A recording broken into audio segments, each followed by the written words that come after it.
लढण्याचा इशारा आहे का? मी जागा डिक्लेअर करू म्हटलं असं नाही। शिवसेनेच्या वाट्याला किती जागा येणार ह्या जागा मी उद्धव साहेबांकडून ठरवून घेईन आणि त्याच वेळेला उमेदवार कोण असतील हे आपण त्या संदर्भामध्ये ठरवून घेऊ। कारण सगळ्याच माझ्याकडे जे 28 जागा आहेत त्या 28च्या 28 जागांवरचे उमेदवार त्यांचा मी स्वतः इंटरव्ह्यू घेतलेला आहे, त्यांच्याशी त्यांची पूर्ण माहिती घेतलेली आहे। त्या 28 पैकी 14 जागा काँग्रेस राष्ट्रवादीच्या आहेत आणि 14 जागा शिवसेना भाजपच्या आहेत। त्यामुळे 14 जागांवर हक्क सांगणं हा आमचा अधिकार आहे आणि तो अधिकार कायद्यानं नियमानं आणि त्याचबरोबर नीतिमत्तेनं आहे। चंद्रपूरमध्ये किती जागा आपण मागणार आहात त्याच्या बल्लारपूरची काय स्थिती आहे? बल्लारपूरची आम्ही जागा 100% आमच्याकडे घेणार।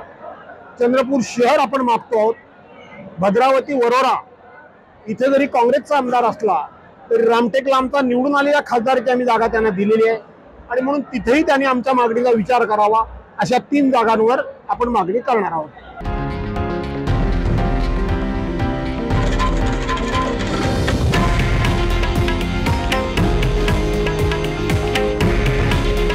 हे आहे देशातील नंबर 1 न्यूज नेटवर्क आणि आपण पाहत आहात TV9 मराठी।